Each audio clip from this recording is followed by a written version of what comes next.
नमस्कार, स्वागत है आपके और मेरे दोनों के यूट्यूब चैनल में। कैसे हैं आप सब? आशा करती हूँ सब बहुत अच्छे होंगे, मस्त होंगे, बिंदास होंगे। मैं पश्चिम बंगाल से हूँ, कोलकाता से हूँ और यहाँ बहुत तेज़ बारिश हो रही है। ये शूट मैं एक दिन पहले कर रही हूँ और मैं आज आपसे बात करने वाली हूँ प्रदोष के बारे में। प्रदोष जो कि है 2 अगस्त, 2 तारीख को प्रदोष का व्रत है। और प्रदोष के दिन अगर आप व्रत नहीं भी कर सकते हैं तो कोई बात नहीं, अगर अभी तक आपने व्रत नहीं किया तो कोई दिक्कत नहीं है। प्रदोष यानी कि संध्या का समय, शाम के वक्त का कुछ खास उपाय आपको बताने वाली हूँ जिससे आपकी ज़िंदगी बदल जाएगी। लाइफ में खुशियाँ ही खुशियाँ रहेंगी और सब कुछ अच्छा होने लगेगा। तो चमत्कारी उपाय है, प्रदोष के उपाय हैं, महादेव का उपाय है और महादेव को प्रसन्न करने के लिए छोटे छोटे उपाय ज़िंदगी में अपनाए जाए तो महादेव, जो कि भोले बाबा भी कहते हैं जिसे हम, तो वो भोले भाले हैं, आपकी सारी इच्छाओं को पूरी करेंगे। माता पार्वती का आशीर्वाद मिलेगा, शिव और शक्ति का आशीर्वाद मिलेगा। तो चलिए, क्यों देरी, किस बात की देर, तो चलिए आज स्टार्ट करते हैं कि क्या क्या ऐसे खास उपाय हैं। 5 ऐसे विशेष उपाय मैं सावन के प्रदोष के बारे में कहना जा रही हूँ। नहीं, आप ये मत समझिए कि आपने एक बार प्रदोष कर लिया तो हर प्रदोष में ही आपको ये सारी चीज़ें करनी है। जी नहीं, बिल्कुल नहीं।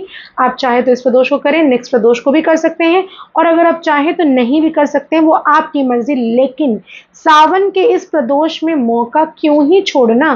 कौन नहीं चाहता ज़िंदगी में अच्छा समय आए? कौन नहीं चाहता ज़िंदगी में पैसों की कमी ना हो? कौन नहीं चाहता कि अच्छी नौकरी नहीं मिले? कौन नहीं चाहता कि व्यापार में वृद्धि हो? तो अगर आप चाहते हैं कि ये सारी चीज़ें आपकी लाइफ में होना शुरू हो जाए तो मेरे कुछ खास उपाय मैं आपको शेयर करने वाली हूँ। ज़रूर करिए और इसका पूरा पूरा लाभ उठाइए। लेकिन उसके पहले एक छोटा सा निवेदन, अगर अभी तक भी आपने मेरे यूट्यूब चैनल को सब्सक्राइब नहीं किया है, लाइक नहीं किया, शेयर नहीं किया, तो ज़रूर से ज़रूर करें।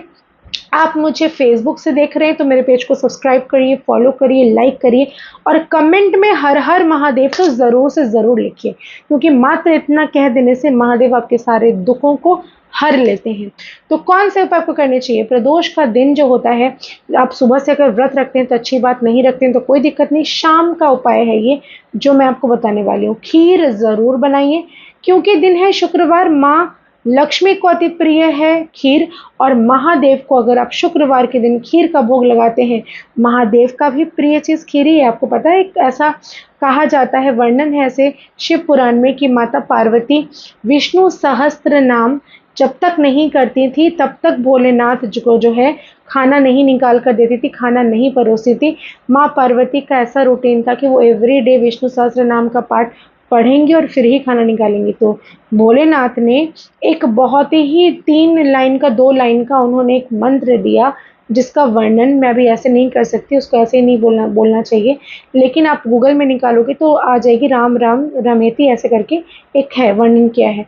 तो उस दोहे को उन्होंने बनाया, जिसका मतलब ये है कि विष्णु सहस्त्र नाम, मतलब कि 1000 नेम ऑफ लॉर्ड विष्णु केवल उस 2 लाइन में, 3 लाइन में सीमित हो जाते हैं।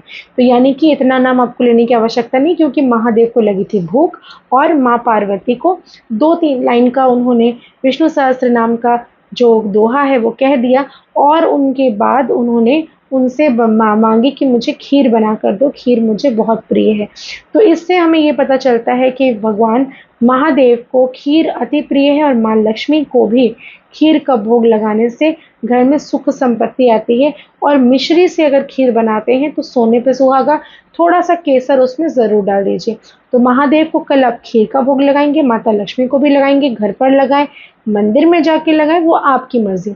दूसरा चीज़, आपको अपने घर पर कल ज़रूर से ज़रूर अशोक के पत्तों का तोरण बनाकर अपने घर के मुख्य द्वार पर टांगना चाहिए, या फिर आम के पत्तों का भी तोरण बनाकर आप अपने मुख्य द्वार पर टांग सकते हैं। या तो आप उसे 7 आम के पत्ते या 7 अशोक के पत्ते ले सकते हैं, या फिर 11 का मात्रा में भी ले सकते हैं, उससे ज़्यादा भी ले सकते हैं, वो आपकी मर्ज़ी।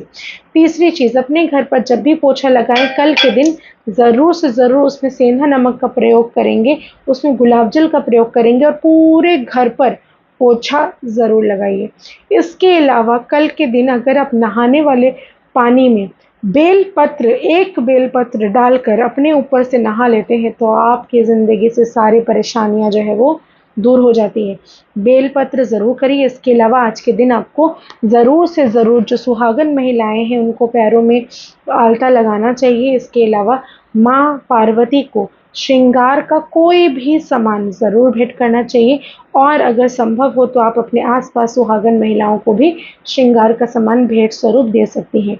आज के दिन आपको रुद्राक्ष की माला ज़रूर धारण करनी चाहिए और अगर संभव हो तो रुद्राक्ष की माला का दान भी अवश्य कर सकते हैं। आज के दिन किसी भी ब्राह्मण को 5 प्रकार के अनाज का दान ज़रूर करें, सफ़ेद चीज़ों का दान ज़रूर करें, अगर संभव हो तो वस्त्र का दान करें और अगर संभव ना हो तो कुछ भी दान करिए अपने जो भी हैसियत है उसके अनुसार। तो ये दान का जो चीज़ है ना आपको ज़रूर से ज़रूर दान करना चाहिए। जो भी लोग भूखे पेट अगर कहीं आपको दिख जाते हैं, कोई भूखा है तो उसे कुछ खाना खिला दीजिए, किसी को पानी की आवश्यकता है तो उसे पानी दे दीजिए, किसी को पैसे की आवश्यकता है उसे पैसे दे दीजिए, किसी को मेडिसिन की आवश्यकता है तो उसको मेडिसिन के खर्च दे दीजिए, किसी को चप्पल की आवश्यकता है तो काले रंग की चप्पल दान कर दीजिए, किसी को अगर आपको लगता है कि बहुत ज़्यादा बारिश का दिन है, बारिश हो रही है, उसके पास छतरी नहीं है, तो यकीन मानिए काले रंग का छतरी का दान अवश्य ही आप कर सकते हैं और ऐसा करने से आप जब भी मुसीबत में रहेंगे तो भगवान आपकी छतरी खड़े मतलब आपको ऐसा महसूस होगा कि आपके लिए भगवान ने एक छत्र छाया बना दिया है, जहाँ पर आपको जितना भी संकट आ जाए, भीषण से भीषण संकट आ जाए, उससे आप अपना बेड़ा पार कर सकते हैं। तो ऐसा दान ज़रूर करें और महादेव को सबसे ज़्यादा प्रिय जो चीज़ है वो ये है कि अपनी माँ की सेवा करें, अपनी माता को आप चरण स्पर्श कल के दिन ज़रूर करें।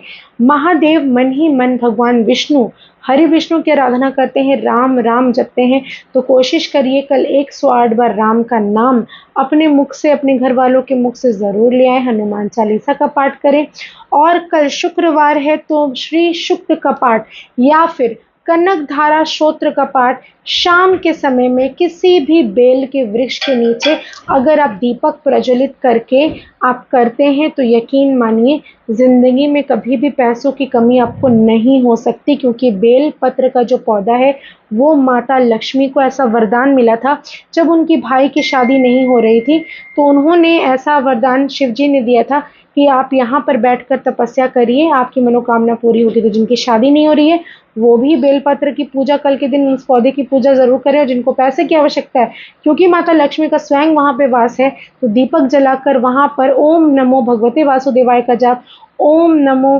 भगवते वासुदेवाय कम से कम 11 बार और ओम नमः शिवाय कम से कम 11 बार और ओम महालक्ष्मी नमः का 11 बार जाप ज़रूर करिए। ऐसा करने से आपकी हर मनोकामना जो है वो पूरी होगी। आशा करती हूँ मेरे वीडियोस पसंद आ रहे होंगे। ज़्यादा से ज़्यादा लाइक करें, शेयर करें और सब्सक्राइब करना ना भूलें। बहुत बहुत धन्यवाद।